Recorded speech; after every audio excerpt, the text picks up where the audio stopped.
Good morning, students. Today we will read lesson 2 of Geo. Globe, latitudes and longitudes. Globe, latitude and longitude means अक्षांश और देशांतर. अक्षांश, देशांतर. In the previous chapter you have read that our planet Earth is not a sphere. It is slightly flattened at the north and the south poles and bulge in the middle. Can you imagine how it looks? You may look at a globe carefully in your classroom to get an idea. Globe is a true model, miniature form of the earth. पिछले अध्याय में आप पढ़ चुके हैं कि हमारी पृथ्वी गोलाकार नहीं है. यह उत्तर दिशा, उत्तर व दक्षिण ध्रुवों पर थोड़ी चपटी तथा बीच में से थोड़ी से उभरी हुई है. क्या आप ये कल्पना कर सकते हैं कि ये कैसी दिखती है? इस चीज़ की जानकारी प्राप्त करने के लिए आप अपनी कक्षा में सावधानीपूर्वक ग्लोब को देखिए. ग्लोब पृथ्वी का लघु रूप में एक वास्तविक प्रतिरूप है.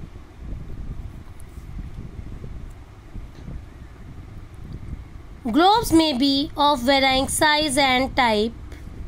Big ones, which cannot be carried easily, small pocket globes, and globe-like balloons, which can be inflated and are handy and carried with ease. The globe is not fixed. It can be rotated the same way as a top spin or a potter's wheel is rotated. On the globe, countries, continents and oceans are shown in their correct size. Globe अलग अलग आकार व प्रकार के हो सकते हैं. बड़े ग्लोब जो आसानी से एक स्थान से दूसरे स्थान पर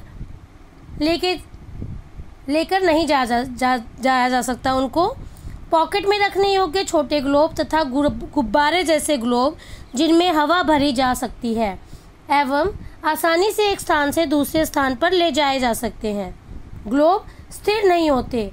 इसे उसी प्रकार घुमाया जा सकता है जैसे कुम्हार का पहिया या लट्टू घूमता है. ग्लोब पर देशों, महाद्वीपों तथा महासागरों को उनके सही आकार में दिखाया जाता है. It is difficult to describe the location of a point on a sphere like the earth. Now the question arises as to how to locate a place on it. We need certain points of reference and lines to find out the location of places. पृथ्वी के समान किसी गोले पर किसी बिंदु की स्थिति का वर्णन करना कठिन है. अब प्रश्न यह उठता है कि इस पर किसी स्थान की स्थिति कैसे बताई जा सकती है. इसके लिए हमें कुछ बिंदुओं एवं रेखाओं की आवश्यकता होगी. You will notice that a needle is fixed through the globe in a tilted manner, which is called its axis. 2 points on the globe through which the needle passes are 2 poles, North Pole and South Pole. The globe can be moved around this needle from west to east just as the earth moves. But remember, there is a major difference. The real earth has no such needle. It moves around its axis, which is an imaginary line. आप देखेंगे कि एक सुई globe में झुकी हुई अवस्था में स्थित होती है जिसे एक्सिस मतलब अक्ष कहा जाता है. ग्लोब पर वे 2 बिंदु जिनसे होकर सुई गुजरती है उत्तर तथा दक्षिणी ध्रुव है. ग्लोब को इस सुई के चारों ओर पृथ्वी की भांति पश्चिम से पूर्व की ओर घुमाया जा सकता है. लेकिन याद रखें, इन दोनों में एक अंतर है. पृथ्वी पर वास्तव में ऐसी कोई सुई नहीं होती. यह अपने अक्ष पर चारों ओर घूमती है जो एक काल्पनिक रेखा है, यानी कि जो एक्सिस होता है वो एक इमेजिनरी लाइन है, एक्चुअल में नहीं है. Another imaginary line running on the globe divides it into 2 equal parts. This line is known as the equator. The northern half of the earth is known as the northern hemisphere and the southern half is known as the southern hemisphere. दूसरी जो imaginary line है जो कि globe पर है, जो globe को 2 equal parts में डिवाइड कर देती है, इस लाइन को इक्वेटर कहते हैं हम, जो जिसे हिंदी में विषुवत वृत्त कहते हैं।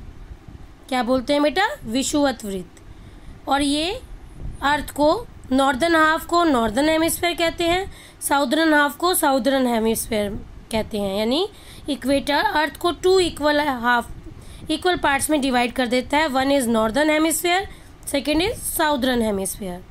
दे आर बोथ इक्वल हाफ्स। ये बिल्कुल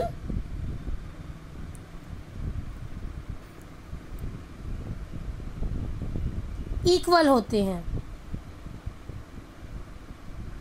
ये दोनों बराबर के आधे भाग होते हैं। Therefore, the equator is an imaginary circular line and is a very important reference point to locate places on the earth. All parallel circles from the equator up to the poles are called parallel of latitudes. Latitudes are measured in degrees. क्या होता है बेटा? इस प्रकार जो equator होता है, जिसे हम हिंदी में विषुवत वृत्त कहते हैं, पृथ्वी पर एक काल्पनिक सर्कल बनाती है और यह पृथ्वी पर विभिन्न स्थानों की स्थिति बताने का सबसे महत्वपूर्ण बिंदु है। विषुवत वृत्त से ध्रुवों तक स्थिति सभी समांतर वृत्तों को समानांतर रेखाएं या अक्षांश रेखाएं कहा जाता है। पैरेलल ऑफ लैटिट्यूड मीन्स अक्षांश रेखाएं। अक्षांशों को अंश में मापा जाता है, यानी कि लैटिट्यूड्स को डिग्रीज कहा जाता है। जैसे इक्वेटर होता है बीचों बीच, जो उसके पैरेलल लाइंस चलती हैं, यानी लेटी हुई लाइंस, उनको बोलते हैं latitudes. The equator represent the 0 degree latitude since the distance from the equator to either of the poles is 1/4 of a circle round the earth. It will measure 1/4 of 360 degrees, i.e. 90 degree. Thus, 90 degrees north latitudes marks the North Pole and 90 degrees south latitudes marks the South Pole. As such, all parallels north to the north of the equator are called north latitudes. Similarly, all parallels south of the equator are called south latitudes.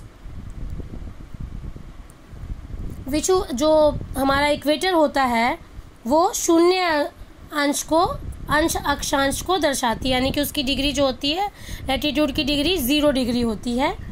और विषुवत वृत्त के से दोनों तरफ ध्रुवों के बीच की दूरी पृथ्वी के चारों ओर के वृत्त का 1/4 है, 1/4 पार्ट है।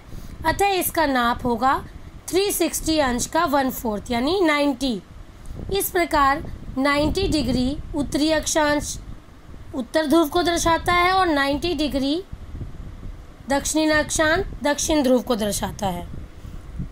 और इस प्रकार विषुवत वृत्त के उत्तर की सभी समांतर रेखाओं को उत्तरी अक्षांश कहा जाता है और विषुवत वृत्त के दक्षिण में स्थित सभी समांतर रेखाओं को दक्षिणी अक्षांश कहा जाता है। Means these all are northern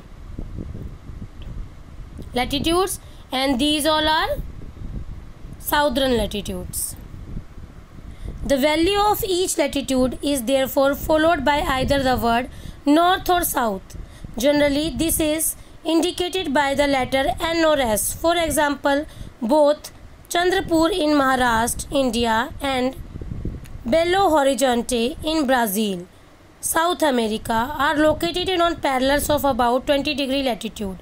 But the former is 20 degree north of the equator and the latter is 20 degrees south of it. We therefore say that Chandrapur is situated at 20 degree north latitude and Belo Horizonte is situated at 20 degree south latitude. We see in figure 2.2 that as we move away from the equator, the size of the parallel of latitude decreases.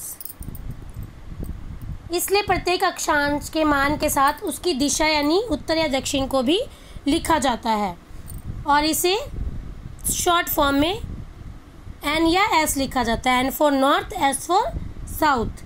उदाहरण के लिए महाराष्ट्र में चंद्रपुर एवं दक्षिण America के Brazil में बेलो हॉरिजॉन्टे दोनों एक ही अक्षांश 20 अंश पर स्थित है, लेकिन चंद्रपुर विषुववृत्त वृत्त के 20 अक्ष उत्तर यानी नॉर्थ में एवं बेलो हॉरिजॉन्टे विषुववृत्त के 20 डिग्री साउथ में स्थित है।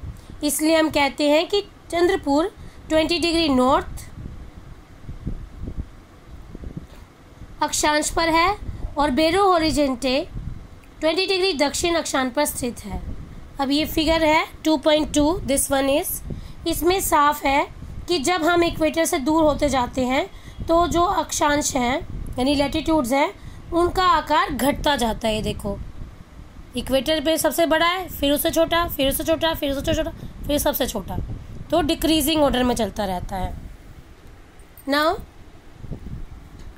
Important parallels of latitudes, you have to make this diagram in your notebook. Beside the equator 0 degree, the north pole 90 degree north and the south pole 90 degree south, there are 4 important parallels of latitude. Tropic of Cancer 23 and a half degree north in the northern hemisphere. Tropic of Capricorn 20 degree half degree south in the southern hemisphere. Arctic Circle at 66 half degree north of the equator. Antarctic Circle at 66 half degree south of the equator. तो इन सब की equator 0 degree पे है, north pole 90 degree north में है, south pole की 90 degree south है। उसके अलावा भी जो इम्पोर्टेंट लैटिट्यूड्स हैं वो है ट्रॉपिक ऑफ कैंसर जो कि इस पे है, जिसकी पोजीशन 23 हाफ डिग्री नॉर्थ है। फिर tropic of Capricorn 20 degree half degree south है इन साउथर्न हेमिस्फीयर। साउथ से आपको समझ आ ही गया होगा। Arctic circle 66 half degree north, Antarctic circle 66 half degree south equator के। These are some important latitudes. Turn the page. Now heat zones of the earth.